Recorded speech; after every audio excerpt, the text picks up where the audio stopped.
常听到的，因为安徽那一带的人常常会去上海工作，所以我觉得那个口音是很接近。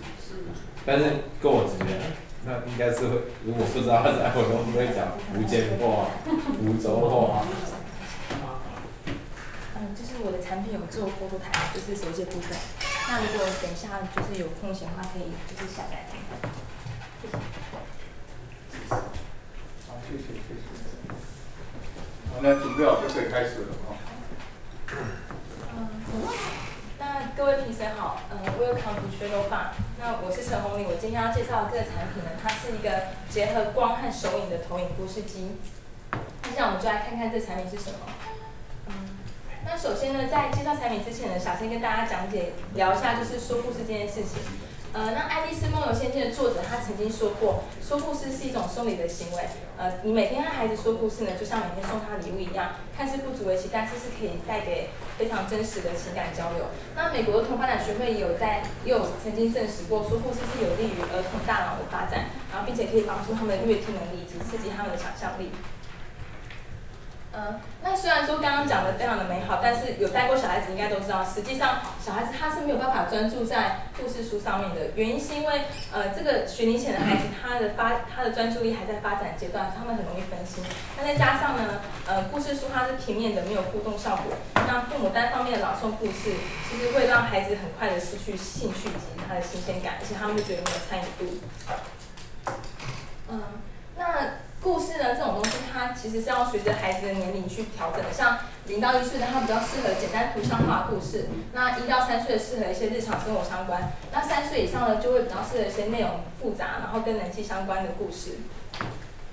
那根据刚刚前述的一些背景资料，我把我设计分了4个大重点。首先，第一个重点就是跟这次主题相关的 focus， 我结合听说动，让孩子可以专注在这个故事情境里面。那第二个呢是互动的部分，摆脱平面故事，然后结合光和手影，让孩子可以对说故事这件事情更有兴趣。那另外呢，就是让孩子深入其境，扮演一个故事的角色，他们可以用手影的方式去投入到这个故事情境，然后更了解故事的启发与脉络。那最后就是手影，它的诠释是非常多样化的，可以刺激小孩子的对形体的造型的想象力。那接下来我们看一下这个影片，可以边看边听我讲。那这是实际的，没有人过的。它是以投影的方式将故事场景投影在墙面上。那父母可以依照这个产品中所提供的故事脚本和道具呢，在这个投影幕前去演这个故事的情境。所以小慧不参加比赛。这个刚刚看到的是小孩子暴走的情况，那是真实的。那当我把这个产品拿出来的时候，他也真的是 focus 在这个产品里面。小慧刚说听到的，他睡着了。他睡着了。接着呢，我这个产品呢会搭配 App 去创造它的扩充性，在手机里面呢去选好它的故事之后直接播放。那播放完之后呢，就可以把手机收起来，所以这个手机它是不会影响到亲子之间的互动的。那另外呢，手机的里面也会提供 App 的商城，可以让父母亲去选择新的故事。那接下来我们就看一下它要怎么操作。首先呢，先将产品的电源打开。那第二个步骤呢，就是让手机靠近这个产品，然后蓝牙连接它。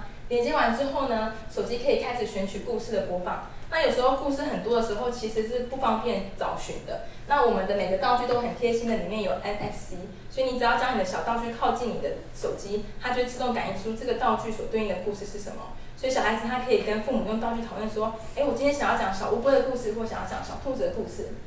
那接下来呢，选好故事播放之后呢，带上小道具，跟着教学去诠释动作，就可以享受他们的手影时光了。那在故事场景的部分呢，其实是比较开放的。那里面有很多的互动的提醒，父母他可以很快速的知道说这个场景要怎么去当手影的角色放在适当的位置，还有它的互动方式。那另外呢，当亲子之间其实故事讲很多次之后，也可以换小朋友来担任故事的主角，创造属于他们的对话情境。接着是我们看一下，就是我这个 app 它提供了什么样的服务。首先最重要的就是我的故事本，它里面会有内建故事书，那你可以将你喜欢的故事书呢收纳到我的最爱里面。那接着就是呢，它会有商城的部分，父母可以随着孩子的年龄成长以及喜好的变化，在商城里面去选择新的故事内容。那当你选择新的故事内容之后呢，它会随之寄送一些免费的那个角色配件宅配到你的家，然后你就可以很轻松的获得这个乐趣。接着我们看一下这个产品的细节以及功能操作。它最重要的部分就是投影以及它两个耳朵是它的喇叭孔会发出声音。那它的左右两侧有透视调节钮以及焦距调节钮。底座的部分呢可以收纳充电线。那在它的前面呢有3个按钮，分别是开关键，然后播放暂停，以及左右两边是这个故事机可以选择自动播放或手动播放。那如果你是采取手动播放的话，你就是按左右那两个按钮去控制故事的进度。那另外它也会有一些状态的提示灯，蓝灯代表它是开机状态，红灯代表它需要被充电了。那在配件的部分呢，它是用磁铁的方式去吸那个配件。那可以看到影片中的教学范例，就是你先调整适合的手的宽度，然后放上去之后，接下来选取你要的道具配件，然后把它吸上去，就像影片中这样的诠释。那它吸上去之后就不会掉下来，而且它是非常容易可以更换的。对，好。那接下来，最后呢，我想统整一下这个设计概念的4个比较大的特点。第一个是呢，孩子他可以跟父母一起在这个产品里面去享受这个故事的情境。那通常一个故事不会只演一次，父母和孩子会一直重复的挑选喜欢的故事去演说，所以他演了很多次之后呢，孩子他自己也知道这个故事的运作方式，他也可以自己演出这个故事给他的弟弟妹妹们看。那接下来呢，这个手影呢，它可以吸引孩子的注意力，使他们更专注在讲故事这个情境里面。接着呢，半具象的手影呢，它其实有很多种变化，所以孩子他不一定要跟着教学动，他也可以用他自己的想象力去发挥他对造型的诠释。那最后呢，就是这个 app 它有云端化，所以扩充性很高，可以随着孩子的年龄成长去更换新的故事。那最后想要补充一点是，这个是一个亲子教育产品，那它有别于一般的故事书，它是用新颖的手影融合故事的演说，然后大大提升了亲子之间的互动性。那最后有一个特点是，介于产品的扩充性优势，所以其实是有机会笼络一些有才华的插画家们加入这个平台，然后为这个学东放做属于这个学东放的创作。那父母也可以有更多元的选择，这样双向来回呢，可以让这个产品的生命周期变得更长，不像一般的玩具一样，就是可能很快就玩腻就要汰换掉了。